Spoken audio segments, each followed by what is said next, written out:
Ya, itu memang. Nah, itu kan kejadian di Pulau Painnya, kita kan misalnya. Terus daerah Bandar Mataram kan gitu. Bandar Mataram itu jauh-jauh Pak, dari sedikit tuh Pak. Iya. Sedikit Pak. Itu berapa kecamatan yang anggotanya dikit? Satu sama kecamatan yang Pemirsa, Paguyuban Bumi Mandiri adalah organisasi resmi yang telah berbadan hukum. Organisasi ini lahir tanggal 1 Juni tahun 2023, sehingga keberadaannya sah secara hukum.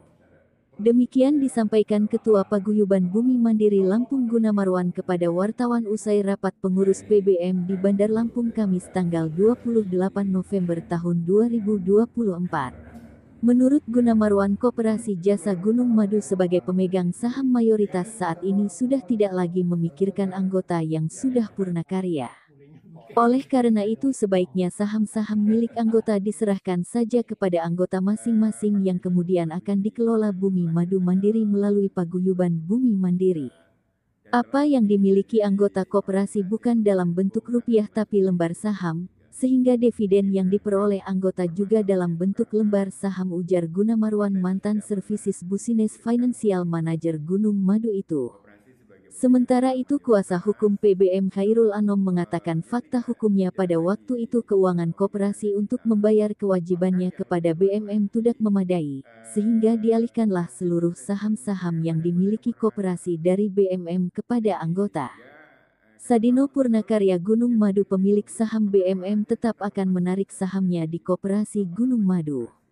Pemilik NIP 0082 itu memohon koperasi tidak mempersulit penarikan saham-saham milik anggotanya. Paguyuban Bumi Mandiri yang lahir tanggal 1 Juni 2023 dan telah resmi menjadi organisasi yang berbadan hukum tanggal 5 Juli 2023. Ini berangkat permasalahannya itu karena kita itu tidak pernah dipikirkan oleh koperasi. Koperasi sebagai pemegang saham mayoritas itu dia tidak lagi memikirkan ke kita. Bahkan yang lebih luas lagi, koperasi itu sudah tidak memikirkan pada anggota yang purna karya. Ini sehingga kenapa muncul, ya mungkin lebih bagus pengelolaannya kita lepas saja dari koperasi. Kalau melihat sejarahnya bahwa saham yang kita beli dari koperasi itu adalah saham yang ditawarkan oleh koperasi kepada anggota. Nah, kalau di koperasi dikenal dengan modal penyertaan, kita sendiri ada surat penyertaan modal koperasi Gunung Madu. Nah, itulah yang kita maksudkan sebagai saham. Dan itu sudah berlangsung mulai dari tahun 2005, 2006 ya, bahkan dividennya sendiri pun juga setiap tahun kita terima. Kemudian kita mengasumsikan atau mentafsirkan bahwa itu adalah saham karena namanya lembar. Ya, kepemilikan anggota itu bukan lagi dalam dalam bentuk rupiah, tapi sudah dalam bentuk lembar saham. Perolehan yang diperoleh oleh anggota melalui koperasi itu pun dividennya itu juga dari lembar saham itu tadi. Nah, inilah yang kami usahakan sampai kami istilahkan itu kita perjuangkan. Kenapa? Karena saya dulu berpikir sederhana sekali. Ya, yang sebelumnya itu dikelola oleh koperasi, kita akan minta untuk kita kelola sendiri agar tidak merepotkan koperasi di dalam hal pengelolaan ini. Karena koperasi sendiri sebetulnya kalau di dalam saham BMM dia nggak pernah ada aktivitas yang masuk. Ya, dia hanya menerima dividen dari BMM, kemudian dia meneruskan kepada anggota. Jadi memang sebaiknya dia ambil di sahamnya ya Pak? Ya, karena kita lihat dalam perjalanannya Pak, itu selalu berubah-ubah. Pada saat awal dari bulan Juni ke bulan Juli dia bilang masih mau minta advis daripada Kanwil. Nah, setelah dari Kanwil dia bulan Agustus kita bertemu dengan mereka. Mereka membuat opsi, ada dijual ke koperasi, ada kembali saham, ada tetap seperti yang ada sekarang. Itu kami sendiri ada Pak, dari Paguyuban dan koperasi itu ada nutulutnya juga. Terus habis itu sudah kita lakukan ada polling, siapa yang mau menjual, siapa yang mau balik saham, siapa yang tetap seperti sekarang. Ya, enggak ada pergerakan, ya enggak ada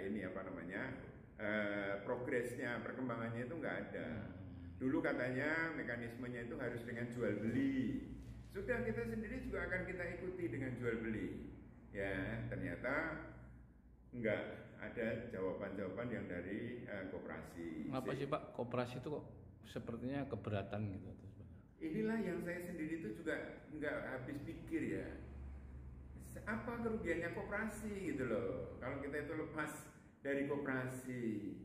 Ya, itu yang saya sendiri juga lain kalau misalnya saya dari 1 saya minta 10, saya dari 5 minta 50, itu enggak. Saya punya 5 ya saya minta 5, saya punya 10 ya saya minta 10. Bagaimana mekanismenya kami sendiri ikut. Itu yang ditanyakan, kita balik dulu ke fakta hukumnya. Dari data yang saya pelajari, fakta hukumnya memang pada waktu terjadinya satu peristiwa di mana pengurus koperasi menawarkan saham PT BMM yang dimiliki koperasi kepada anggota, dan dari penelusuran itu ditemukan fakta hukum bahwa pengakuan pengurus koperasi yang sekarang masih ada pada zaman itu juga mengatakan bahwa yang kami tawarkan dulu adalah saham. Jadi yang dibeli oleh anggota koperasi pada waktu itu adalah saham. Saham siapa? Saham PT BMN yang dimiliki oleh koperasi. Koperasi ini adalah merupakan satu entitas dari pendiri PT Bumi Madu Mandiri. Ya, di mana sebagai pendiri dia memperoleh bagian saham dari kedudukannya sebagai pendiri. Nah, saham yang dimiliki PT dari koperasi sebagai pendiri PT BMM itu yang didistribusikan oleh koperasi kepada anggotanya. Pertimbangannya pada waktu itu kondisi keuangan koperasi untuk membayar kewajibannya kepada PT BMM tidak memadai keuangan koperasi, sehingga dialihkanlah seluruh saham-saham yang dimiliki koperasi dari PT BMM kepada anggota. Itu faktanya. Fakta itu diperkuat dari pengakuan pelaku ketua-ketua koperasi yang artinya yang melakukan jual beli saham itu. Yang kedua, ada fakta bahwa pengurus koperasi pada waktu itu menerbitkan namanya penyertaan modal koperasi. Dalam undang-undang koperasi maupun peraturan pemerintah nomor 33 maupun pada peraturan Menteri Koperasi nomor 11 2015 memang tidak dikenal istilah penyertaan modal. Yang ada modal penyertaan. Dalam peraturan perundang-undangan dalam Kamus Tata Bahasa Indonesia, antara penyertaan modal dan modal penyertaan itu sesuatu yang sangat berbeda. Ya, kalau yang namanya penyertaan modal itu sifatnya investasi. Investasi seperti namanya pengambil bagian saham. Dia tidak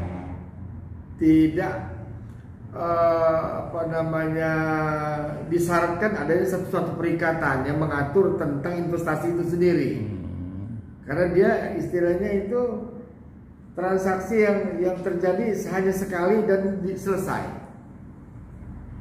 Kalau modal penyertaan, satu transaksi yang dibalut dengan peraturan perundang-undangan bernama perikatan, dia berjangka panjang. Dia menikmati keuntungan, dia juga menikmati kerugian. Ada aturan-aturan. Saham kita tetap dipertahankan, kita tarik. Kalau perlu tidak ikut koperasi. Di Gunung Madu berapa tahun dulu? Di Gunung Madu dulu berapa tahun? sebagai perintis 25 tahun. NIP-nya NIP-nya 0082. 082. tahun 75. Jadi Bapak selaku pemilik saham tetap saham.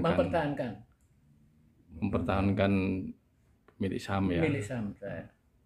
Tidak bisa Bukan ikut kalau modal. ditarik koperasi tidak bisa. Zen Sunarto, Bandar Lampung, Mitra TV Lampung melaporkan Lampung.